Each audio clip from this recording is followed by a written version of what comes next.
Hi, I'm John Barnett. I'm the commercial coating lead here at rowpaint.com. So we were bidding a project that is now built, but it was an upcoming project for a private hangar at the Boise airport.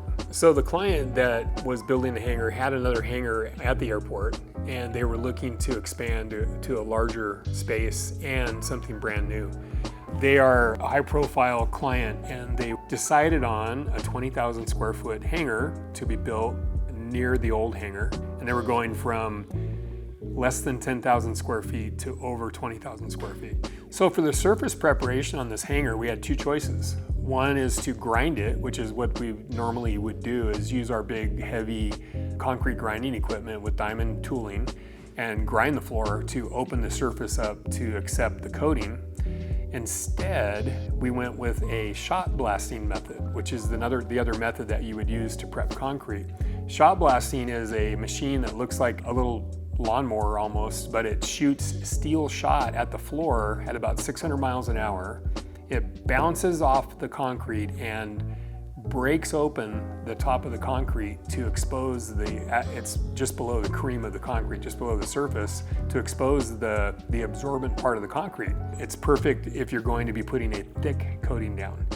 So the biggest challenge was just the size of the area. It's one giant box. It's not broken up into rooms where you can go room to room or joint to joint.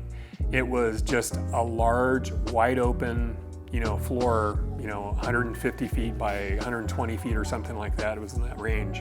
And it was just huge. Yeah. Moisture vapor primer is something that you would always use if you're going to be putting down an epoxy or polyurethane system, especially in a space this size.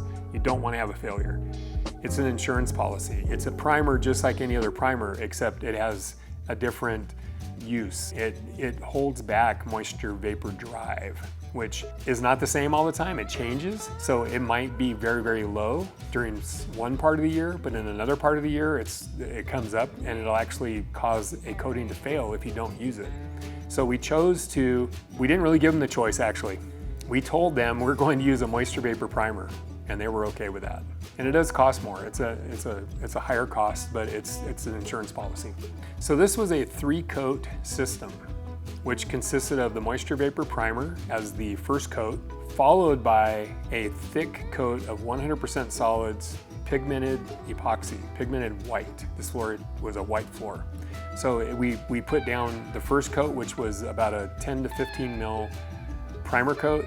Then we put down a 50 mil base coat of epoxy pigmented white over the top of that primer. And then we topped it off with a 15 mil top coat of polyurethane white.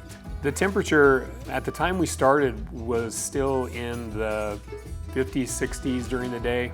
So it was nice. It was a perfect temperature for doing that.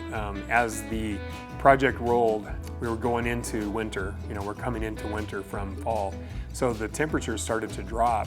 That does cause an issue with cure rate. So it slows the cure rate down. So normally it's something that would cure in say 8 to 12 hours. Mine was taking 12 to 16 hours because the temperature was so low.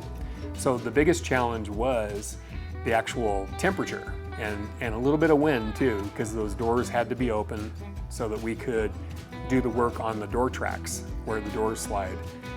That was a challenge because we did actually have a little bit of rain too. So performance features, first of all, that the floor is well bonded to the concrete. That's like the first thing that you need to have before you do anything else. And if you don't have the coating bonded well, then it's not going to perform. So that's the first thing, is proper prep, using the right material, getting the first coat to bond well, because everything bonds to that. For performance purposes, like I said earlier, we asked a lot of questions about what are they going to use this floor for. They're going to park the planes on it. So that was the major concern for performance, was it has to look good and it has to stay looking good.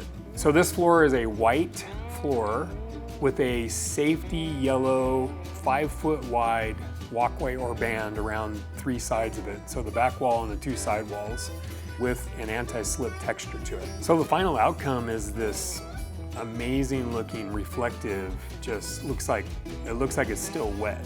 And when you walk in there, it looks like the lights are on even when the lights aren't on. It's just bright. So the seamless look, as you would imagine, concrete has saw cuts in it.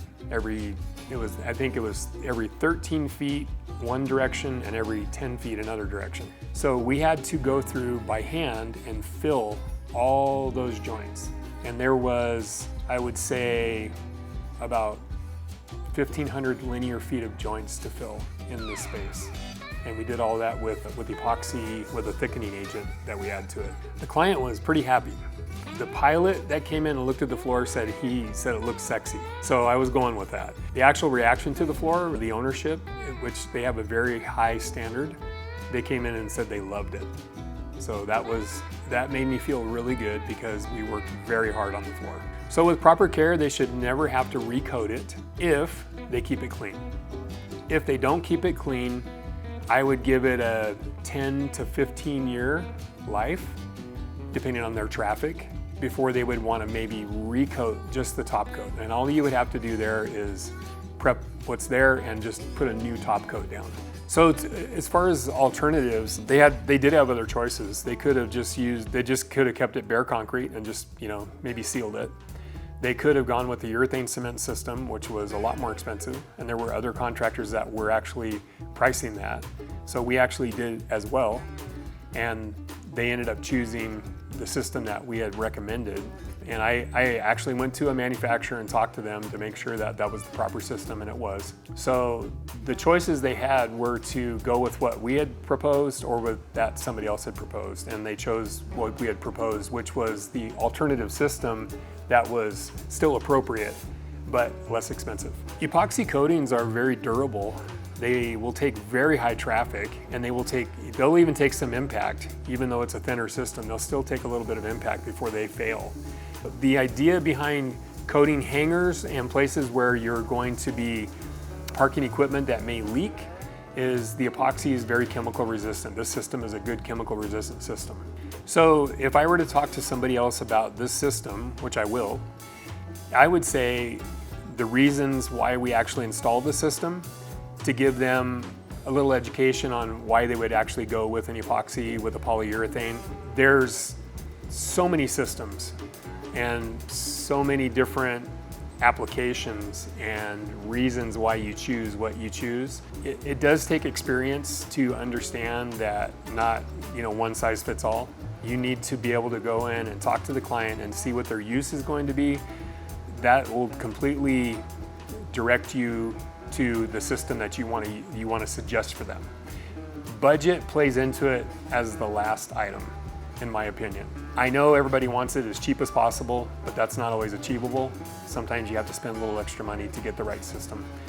If this situation were different and they were going to be maintaining planes in there and actually working on them, I would have suggested a different system, a thicker, heavier duty system. So the first thing you would look for if you have an industrial situation is what's ending up on the floor. Is there heavy equipment in there? Is it leaking? Are you trying to contain something? Like if there was a fuel spill, do you have to have a containment area? So there's a lot of evaluative type questions I would ask to find out what is actually going to be the use of the space so that we actually can come up with the proper system. So if I were talking to somebody and I walked into their facility, I would look and see what they're doing. Is it something where they need a coating? If they don't need a coating, I won't suggest one. But if they need a coating, if things are ending up on the floor that shouldn't be on the floor, or if they have a cleaning issue where they can't clean the floor that they're using existing, or the joints need to be filled, or something to the effect where the floor is being worn because of activity on the floor, I'm going to suggest a coating system to protect the concrete.